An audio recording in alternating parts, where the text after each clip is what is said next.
Welcome, folks. I hope you enjoyed the introduction and it got your attention. Take the opportunity to introduce myself for those of you that don't know me. My name is James Herbert, and I've been doing the maintenance on the hangar doors there at the Friedman Memorial Airport now for, I don't know, I guess pretty close to 20 years. And I'm also known in other parts of the world as the Hobo Rider, doing my photography, working on short documentaries and projects. So nonetheless, I just want to be able to share with you a lot of the things that took place this past summer on the inspections that I did. We had one particular situation, which I will go into in depth, a 60-foot door, where the cables, one in particular, was actually cutting through a 3-foot, 1-inch thick I-beam. I had sheared the pulleys off. And so now you can only imagine what that's doing or the damage that's taking place as the door continued to operate. It caught me by surprise when I crawled up to actually visually see where this cable was going. And when I saw what I saw, I initially thought, wow, this is out of my pay scale. But nonetheless, I formulated a plan, of which I'm going to show you. And I also show you the things that can go wrong here. And these are serious, serious situations. Had this door was very, very close, 60-footer, very close to complete catastrophic failure. So with that, folks, I hope you'll join me and I hope you follow along. And we'll go through some of the things that I found this summer, ranging from this particular project I just talked about to numerous motor replacements in the B and the C group there at the airport.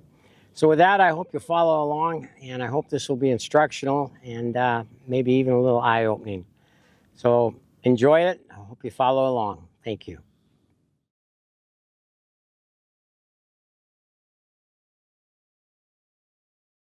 All right, folks, let's talk about the repairs that were done at Friedman Memorial Airport last year, 2025.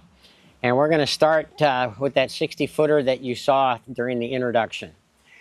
And when I first initially saw the cable from down below and looking at the cable and the other cables as well, I realized that there was some serious issues going on here. So the next problem was gaining access. So with the scissors lift that I normally use, I was able to poke my head up through one of the access panels, and that's when I noticed what was going on.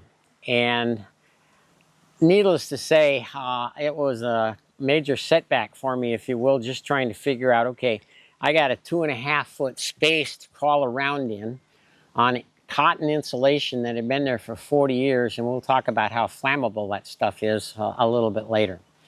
So initially, I didn't even know if I wanted to take on this project. As I said, it was catastrophic in nature that this thing was going to fail for sure. So the next day, I came up with a plan of rolling the roof back. So and when I say we, two brothers from Eagle Roofing, who I use quite a bit, came up and I had them roll the roof back and hold it in place, as you'll see here in the photo. And then the next thing we did was pull the door panels, because those cables actually went through several different areas and then down to the base of the door. And as in most of these doors that have I would call it a concealed ceiling, and I call it that because it conceals everything in the drivetrain assembly, which makes it incredibly difficult to work on, as well as be able to inspect on a regular basis. So that's why a lot of these doors, they never get inspected, they never get dealt with, because there's no way of accessing the drive assembly that's within this. When they initially built these doors, they built the skeleton, put all the systems in, and then covered everything up. So needless to say, that's what happened with this door. So the next thing, after I gained access, the next issue was, okay, how am I going to come up with the pulleys and other items that I'm going to need to fix this? Because, as I said, this was 40 years old. Well, cables were no problem, because I have a resource for that. But the next thing is trying to find the same size pulleys, which you have to use unless you're going to redesign the entire system.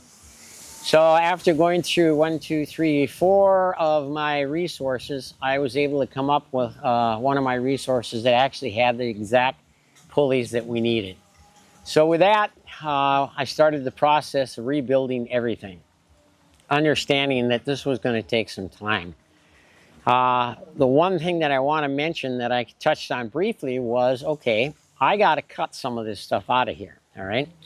And in order to cut it out of here, I got to use the cutting wheel to get some of this stuff out. Well, it was shortly there that I noticed when a couple of these sparks hit this insulation, and now I'm looking down and I got smoke between my feet, all right?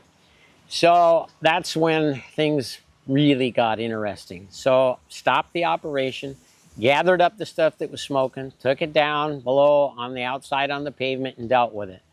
But at that point, I knew that I had to come up with a solution for this flammable insulation before I could even continue. So let's take a little bit of a break there, and then I'm going to deal with, or I'm going to tell the story, which is kind of an interesting story, as to how I had to go about dealing with this flammable insulation. And for those of you that have concealed ceilings and you don't know what the insulation is up there, that's something to think about. It can get real interesting, as we'll talk about here in a minute. So we'll take a break.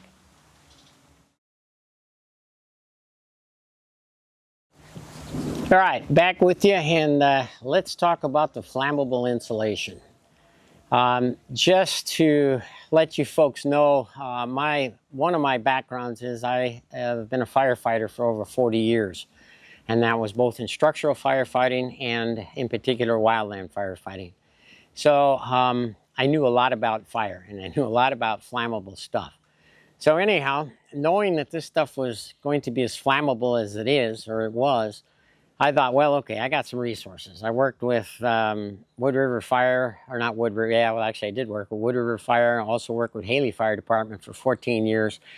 And so I knew a lot of the people, and I also knew the people at Crash Fire Rescue at the airport. So I thought, well, this should be pretty easy. I'll just call up the airport and see if they got some toy hose, which is really small diameter hose, and one of their light engines come down here and I could wet this insulation down.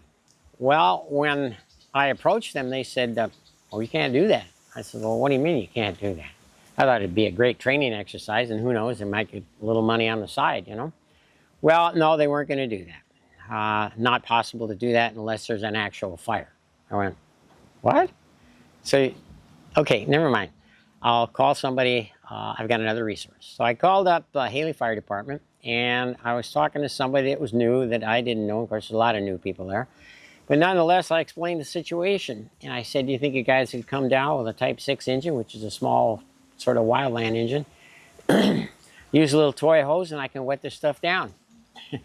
And the response I got there was the same one I got from the airport fire crew, and that was, well, we can't really do this unless there's a fire, and if there's a fire, then we can come down and put it out. I said, let me understand this. I said, we're not going to prevent the situation. You want to wait until there's an actual fire so that I can get some water to deal with this. Well, yeah, that's how it works. I said, well, no, it's not how it's going to work. So I hung up. I was a little upset, to say the least, having spent so much time fighting fire. There's such a thing as preventative measures.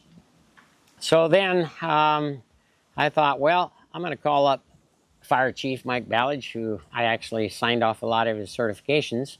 And so anyhow, he was back in the office, and I said, hey, Mike, here's the situation.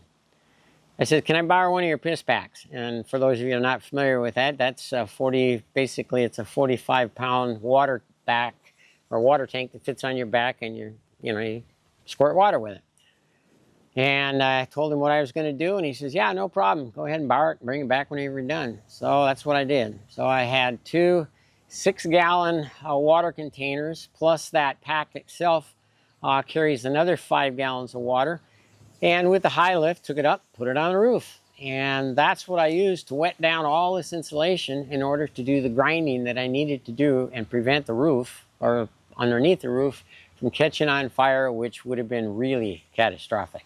So I wanted to share that story with you before we go any further, because I thought that was pretty mind-boggling when I hear somebody say, well, we can come when it's on fire, but we're not going to come before that so we can prevent the fire. Doesn't make a lot of sense to me. All right, so let's dive into all of the different things that I ended up doing on this door to fix it and so that eventually, and this was almost 3 solid weeks of work to be able to get this in function again and get everything closed up properly. So let's talk about that a little bit.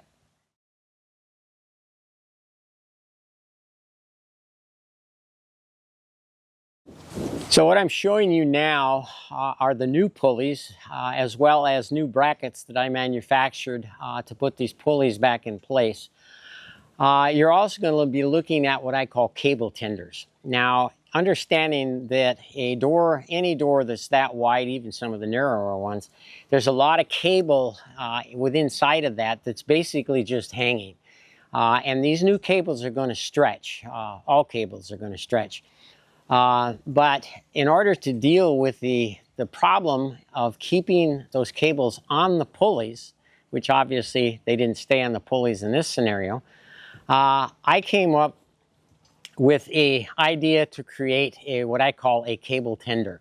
And you'll see here in the picture, these cable tenders, what they do is they're close enough to the pulley itself that once the cable is placed inside of the pulley, these cable tenders, regardless of how loose that cable might get, it keeps the cables within the pulleys themselves. And that's critically important so that they don't jump off of that pulley and start, in this case, sawing their way through a 3-foot I-beam 1-inch thick.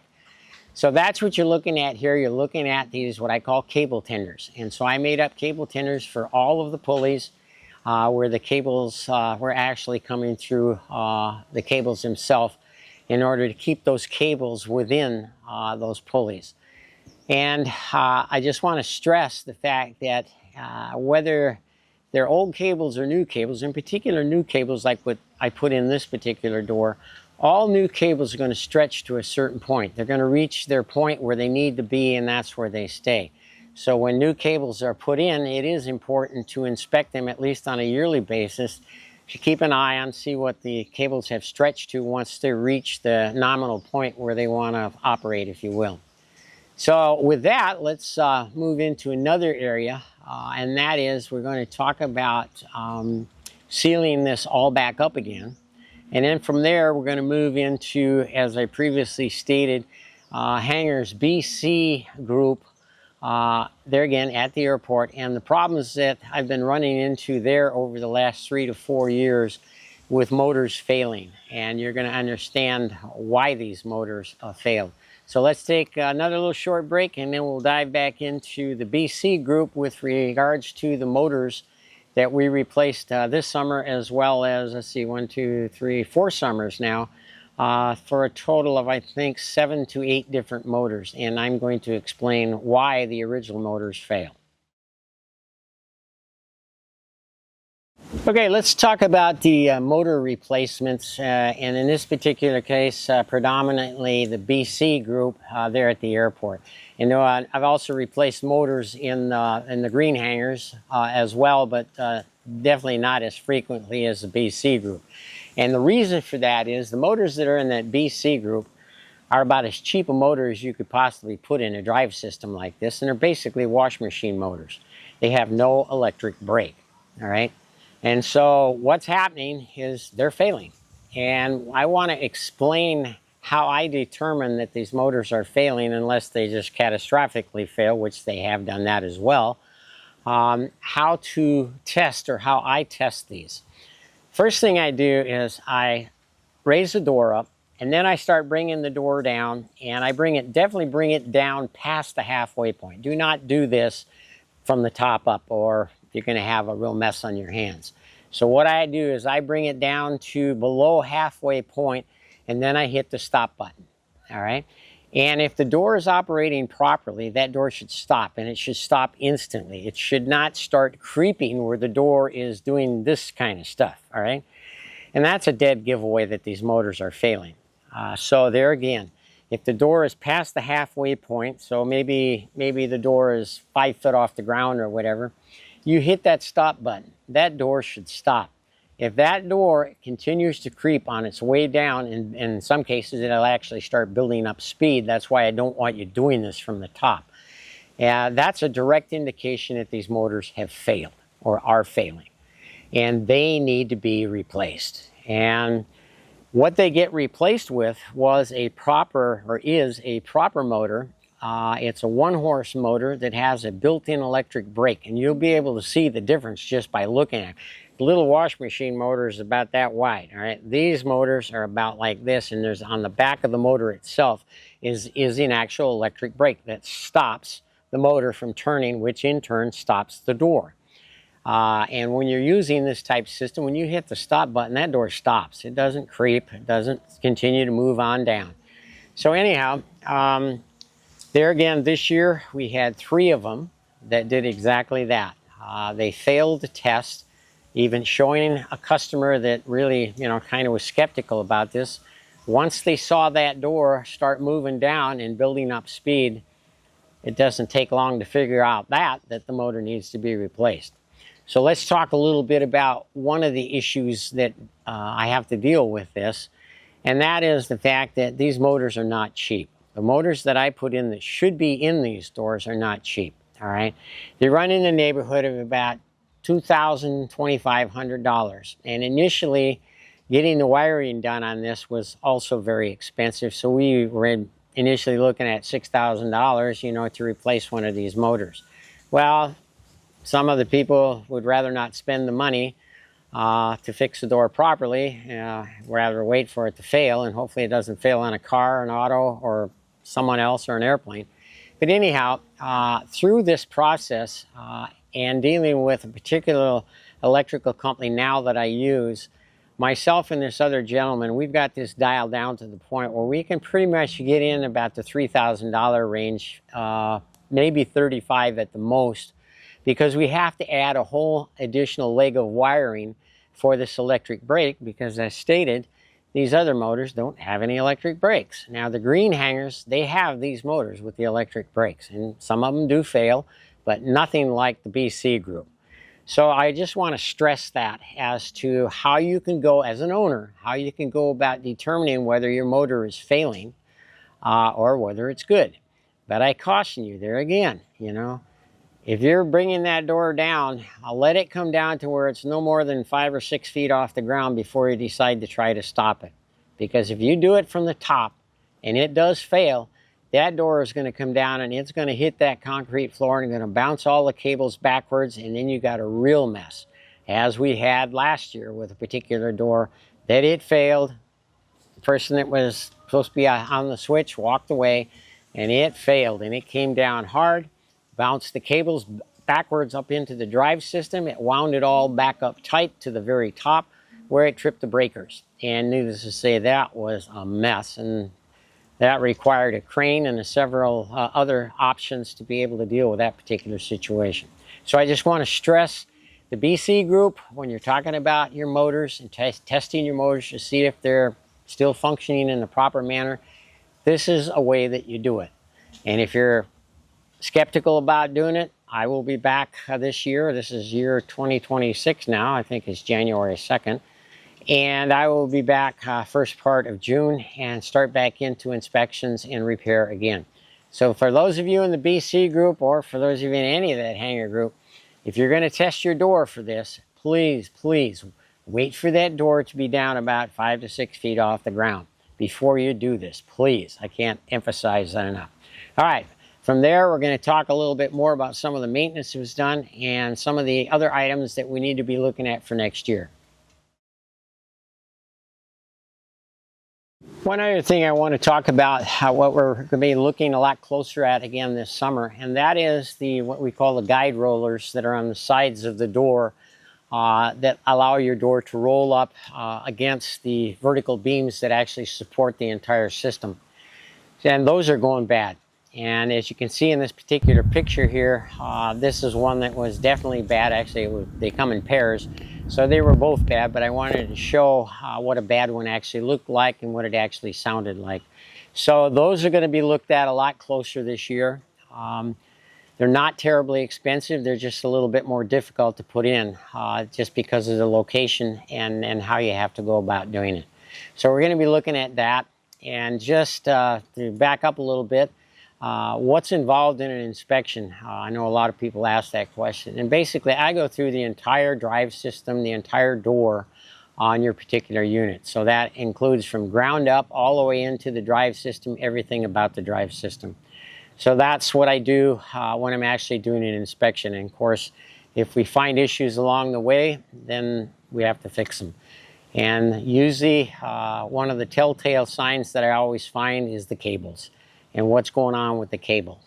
And with the amount of years that I have in this, I know cables really, really well. And I know when they're showing signs of early failing or they're showing signs of wear and the such.